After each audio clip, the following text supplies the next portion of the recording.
Muy buenas noches a todos los televidentes. Muchas gracias por estar con nosotros en este su programa Joyas Eternas.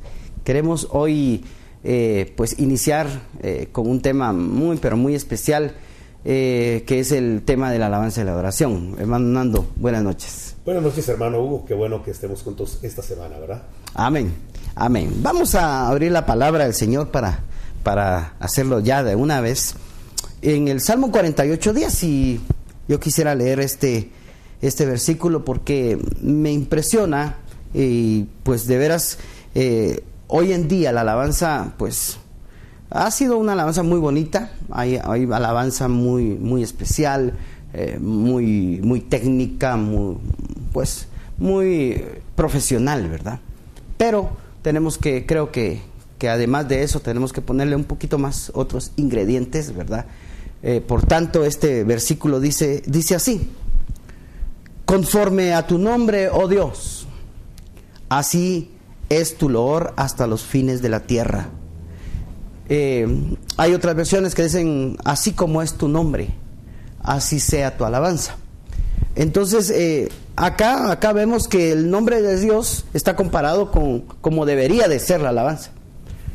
Y en una ocasión yo quise buscar algo acerca del nombre de Dios, ¿verdad? Usted sabe que uno se mete a un programa de internet, uno pone nombre de Dios, y fue increíble como cuando yo presioné ahí una tecla y me salieron cantidad que mejor lo volví a cerrar porque era demasiado lo que es el nombre de Dios.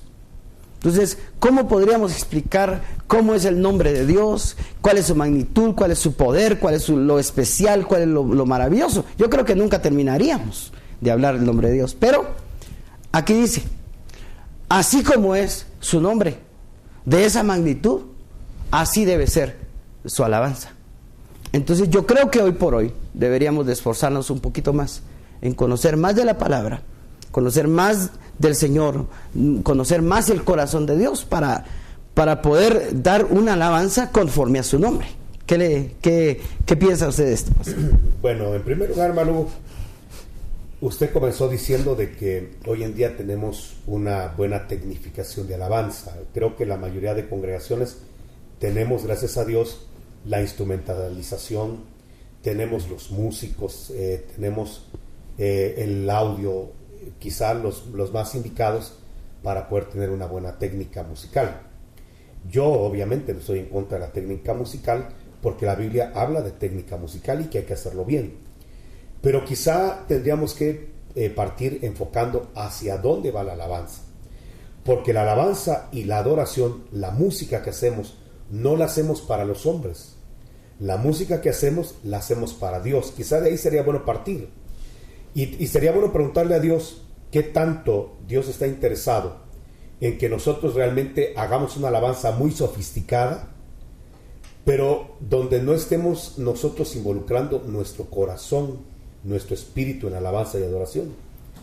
Porque quizá lo que se ha perdido mucho es que hoy en día decimos: esa alabanza me gusta, ese canto me gusta, pero tenemos que entender que si es alabanza y adoración, no es para que me guste a mí, no es para que le guste a usted, sino tenemos que ver la forma de cómo a través de la música nosotros agradamos el corazón de Dios. Lo que queremos es cantarle a Él, que Él sienta que realmente lo amamos, que realmente sienta que queremos obedecerle, que queremos honrarle, porque la alabanza, la adoración, más que musical, debería ser una situación: ¿te gusta? ¿Lo que voy a cantar te gusta? ¿El ritmo que voy a utilizar te gusta? ¿La melodía, la armonía que voy a utilizar te gusta? Porque al final no es si a mí me gusta. La situación es: ¿le gustará a Él? Y entonces tenemos que entender que una cosa es sacar música para evangelizar y otra música para el altar, que va directamente a Dios. Lo que va en el altar va a ir directo a Dios. Lo que va a ser para un evangelismo, para llevar a una persona a una reflexión, pues entonces ya va encaminado a la persona, va dirigida hacia la persona. Y entonces tengo que ver la forma de que a él le guste, de que sea de acuerdo al ritmo, armonía y melodía, que a él le guste, porque lo que quiero es darle un mensaje a determinado grupo de personas. Pero cuando la alabanza va a ser colocada en el altar para Dios, la música colocada en el altar para Dios, la pregunta que tengo que hacerme en primer lugar es, ¿esto le va a gustar a Dios? ¿Esto le va a agradar a Dios? ¿Y cómo sé yo esto? El Espíritu Santo, que es Dios, mora dentro de nosotros. Y Él nos va a dar fiesta. Y nos va a hacer saber cuándo algo realmente a Él le gusta y cuándo realmente no le está gustando. Entonces quizás sería bueno partir de esto por la instrucción que se está dando. Entrando al versículo que usted me está comentando, que es 48:10 de los Salmos. Dice, de acuerdo a cómo es el nombre de Dios, es o debe ser la alabanza. Sabemos que el nombre de Dios es grande, entonces la alabanza tiene que ser grande. Pero yo voy a ser un buen alabador de Dios, de acuerdo a cómo Dios me revele su nombre. En toda la Biblia, Él se ha revelado en diferentes nombres, con diferentes nombres. Se ha revelado en un momento de angustia como el Dios de paz, en momentos de enfermedad como el Dios que sana, en momentos de escasez el Dios que provee, en momentos de debilidad el Dios todopoderoso, en momentos donde no sé qué hacer el Dios consejero, en los momentos donde necesito que alguien me defienda el Dios que es abogado. Entonces Dios tiene muchos nombres, y de acuerdo a como yo en mi experiencia de vida vaya conociendo el nombre de Dios, el poder del nombre de Dios, así va a crecer mi alabanza. Y esa es quizá la razón por la cual, o no quizá, una de las razones por las cuales Dios permite que venga escasez a nosotros, que venga enfermedad, que vengan tribulaciones, que vengan adversidades, que vengan tantas situaciones aparentemente adversas a nuestra vida, para que nosotros vayamos conociendo el poder que tiene Dios y su nombre. Porque cuando estamos enfermos, vamos a conocer al Dios que sana, pero porque nos enfermamos. Si no nos enfermamos, ¿cómo vamos a conocer al Dios sanador? Al Dios sanador lo vamos a conocer y vamos a tener una revelación clara de que Él sí sana cuando nosotros realmente experimentemos la sanidad. Cuando un médico diga, esto ya no tiene solución. Cuando la ciencia diga, tenemos un límite en esto. Y que intervenga el poder del nombre del Señor sanando.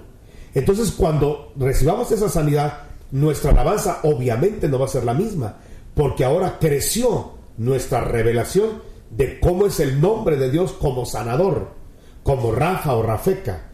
Y entonces ahí crece la alabanza del pueblo.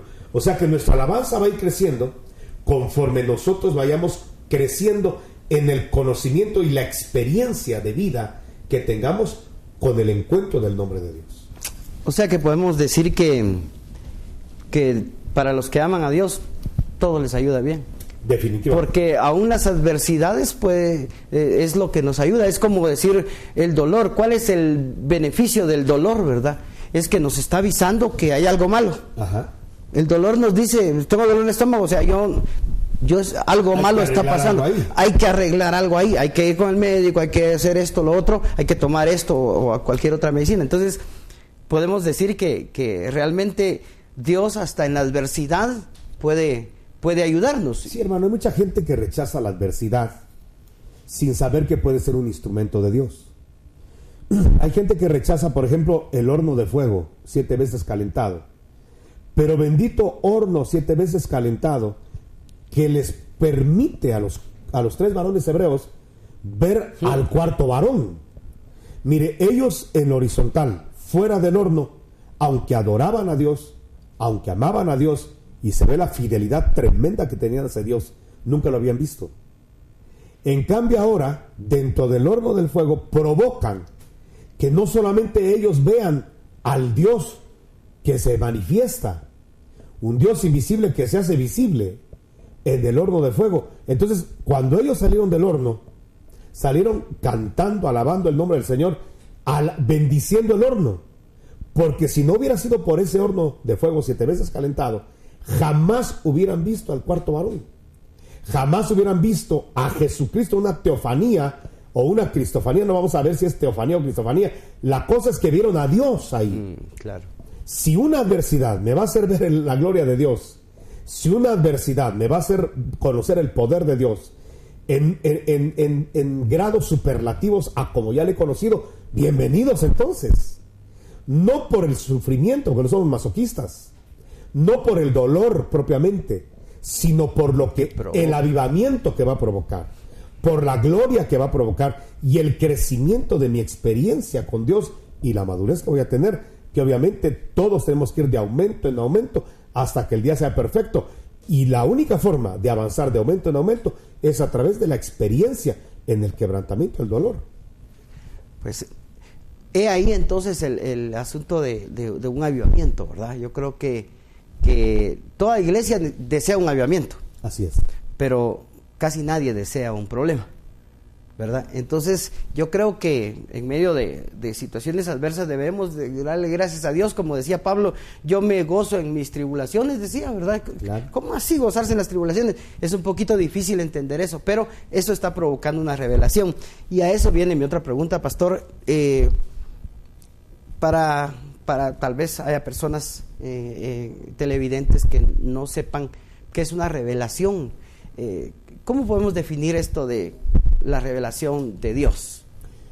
Revelar no es otra cosa que quitar un velo.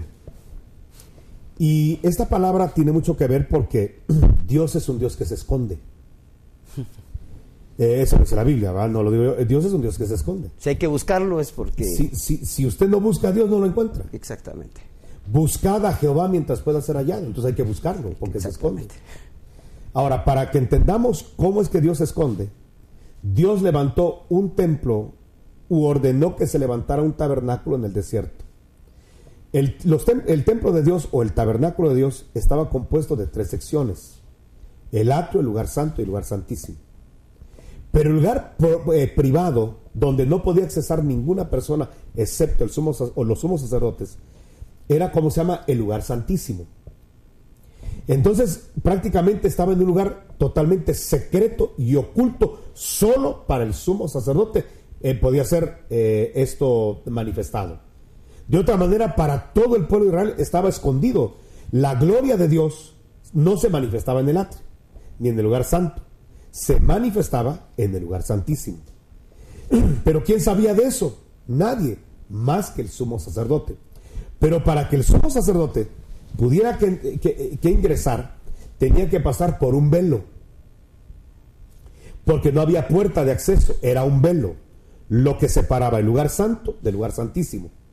Entonces, cuando el sumo sacerdote se postraba y arrastrado con el tazón de sangre ingresaba al lugar santísimo, donde estaba la gloria Shekinah, donde estaba la gloria manifestada de Dios, donde ese cuartito estaba totalmente iluminado, no por la luz del candelero de oro ni el sol, la luz natural, sino por la gloria de Dios.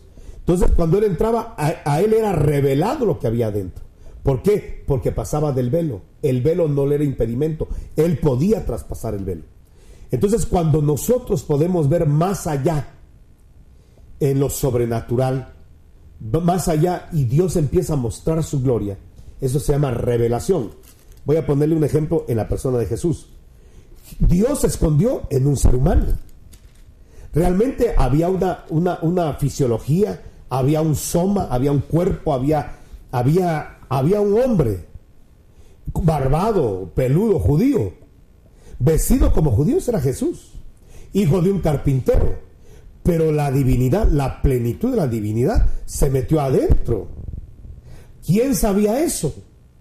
¿Quién podía ver que el cuerpo de Jesús era un velo para que la gente no viera realmente, como Dios se esconde, que escondido estaba el Dios Todopoderoso, la plenitud de la divinidad escondida adentro de esa humanidad?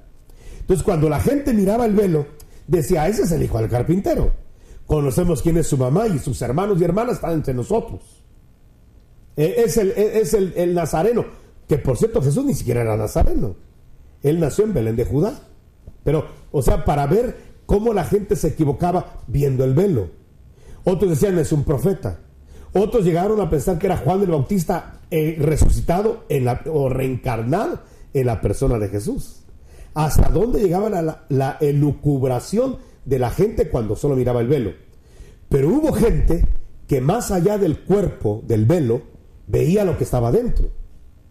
Y el que podía ver lo que estaba dentro, que era la divinidad, lo adoraba. Por ejemplo, ¿quién va a levantar en brazos a un bebé y adorarlo? ¿Quién va a adorar a un bebé? El judío tiene prohibido adorar cualquier criatura que no sea Dios. Y dice que Zacarías en el templo adoró a Jesús, a un bebé. ¿Pero por qué? Porque le revelaron, le quitaron el velo de que adentro estaba nada más y nada menos que el Dios mismo. El Dios todopoderoso estaba adentro, era Dios. Entonces esa es la revelación, poder ver lo que hay adentro de los velos. De hecho, la Biblia está velada. Eso lo dice 2 Corintios, dice que hay un velo. Incluso los judíos dicen que cuando leen hoy no encuentran a Jesucristo en la Biblia porque les es puesto un velo. Ahora, ¿por qué usted ahora puede ver la Biblia? Yo le aseguro que antes de convertirse a Cristo, usted quizá leyó la Biblia y no entendió nada, porque ahora la entiende. Porque nos quitaron el velo para encontrar a Jesucristo dentro de la Biblia. ¿Por qué antes no íbamos a la iglesia? Preferíamos ir a algún antro y no a una iglesia. Porque ya nos revelaron lo que hay en un antro y nos revelaron lo que hay en una iglesia. No sé si me están entendiendo. Sí, claro que sí. Claro. Entonces, por revelación, la revelación es ver lo que detrás de un velo está escondido. Y entonces, cuando hablamos de que Dios está revelando, Jesús le preguntó a sus discípulos, miren, ¿quiénes dicen los hombres que yo soy? Y dieron todo tipo de respuestas. En eso levanta la mano Pedro y yo ya sé quién eres, yo sé quién eres. Tú eres el Hijo del Dios viviente. ¿Cómo supo Pedro que Jesús no era el hijo del carpintero nada más? Porque en ese momento le quitaron el velo y le mostraron que adentro estaba Jesús, estaba la divinidad, era Dios mismo, el Verbo hecho carne, escondido en una carne, tabernaculizado ahora en un cuerpo humano.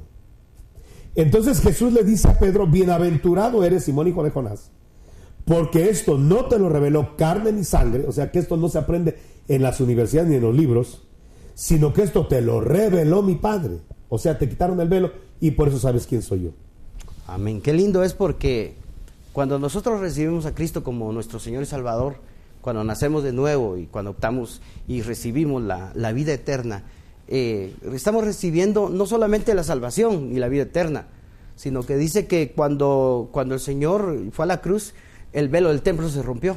Así es. O sea, para nosotros, todos los hijos de Dios, los ungidos, ¿verdad? Por los ungidos de cristianos, ¿verdad? Que nos llaman cristianos, pero realmente deberíamos de ser los ungidos de Dios.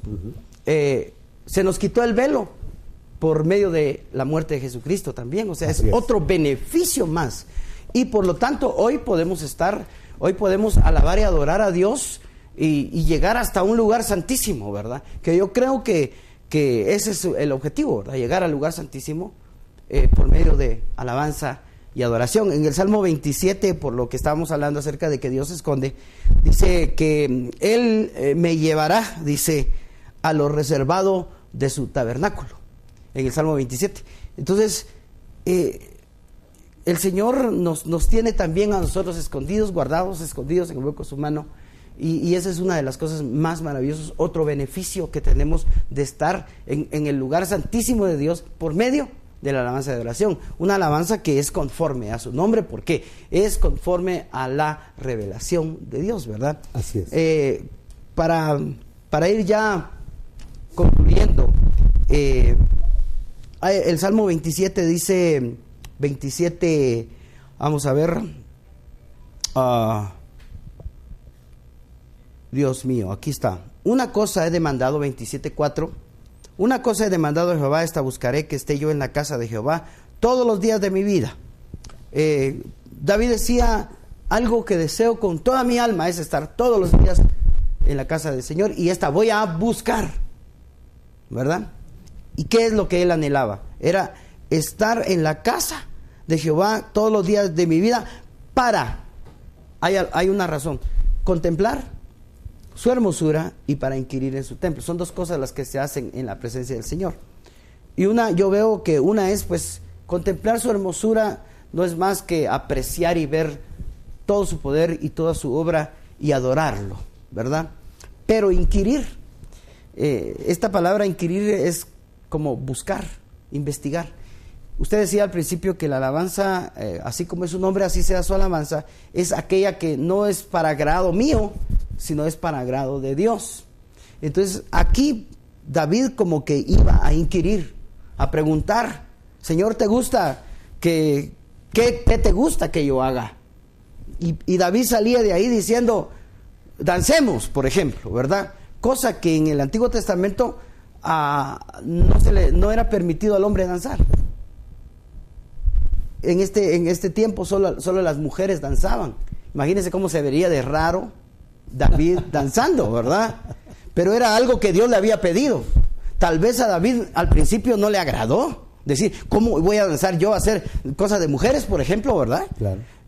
Pero como Dios se lo había revelado, ahí en ese lugar, en esa presencia, en ese lugar íntimo, Dios le había revelado, él había preguntado, y si preguntó es porque iba a cumplir, ¿verdad? Claro. Entonces le dijo, Señor, danza. Bueno, ¿verdad? Y cuando salió a remolinear, ¿verdad? Y que hasta la mujer lo criticó por haber hecho esto.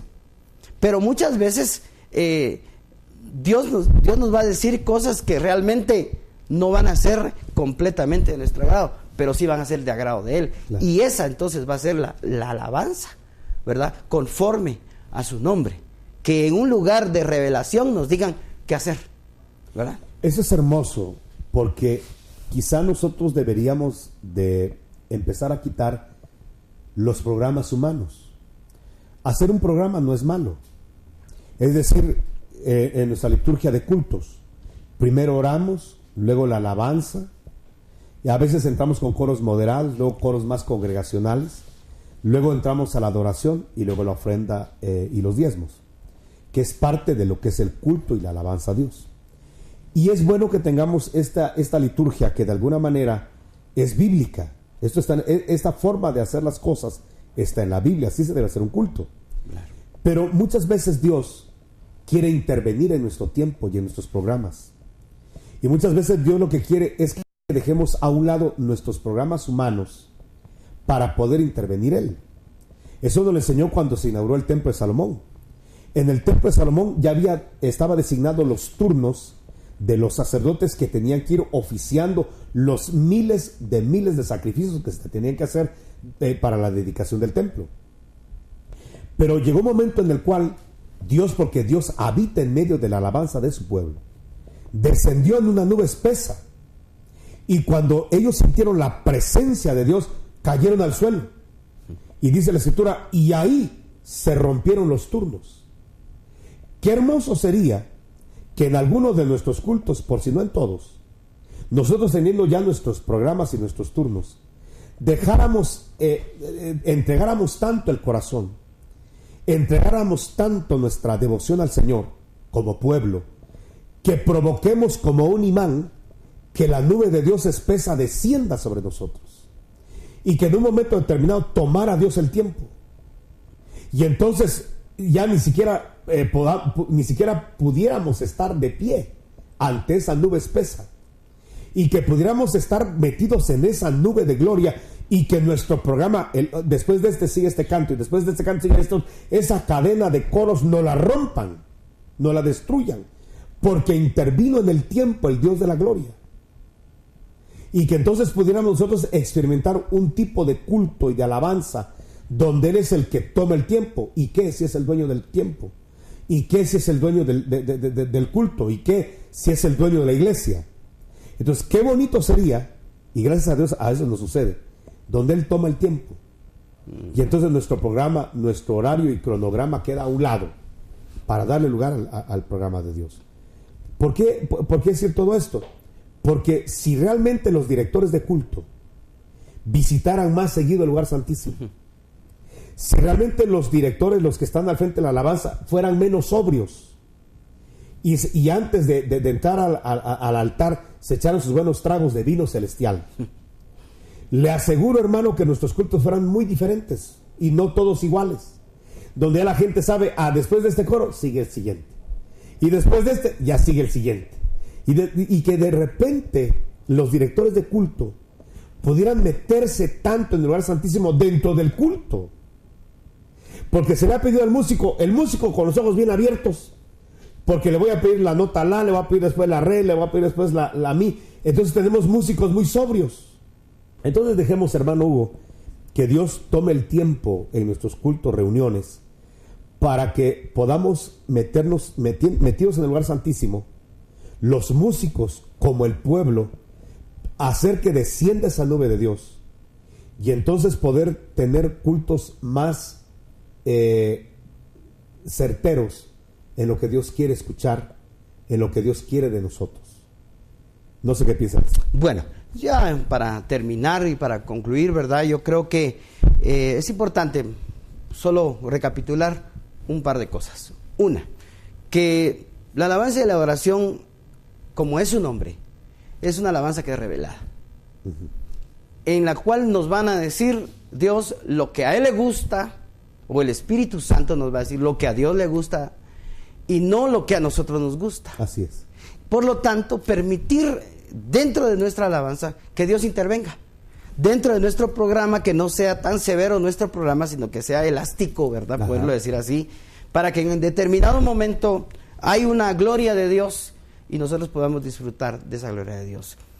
Así como es su nombre, así debe ser su alabanza. Debemos esforzarnos en aprender cómo Dios quiere que le alabemos. ¿Qué le parece si el día de mañana platicamos de algunas expresiones de alabanza que Dios pide en la Escritura, que nosotros podamos rendirle a Él a la hora de un culto? Amén, me parece muy bien. Bueno, no se pierda el próximo programa entonces aquí en Joyas Eternas. Que Dios les bendiga.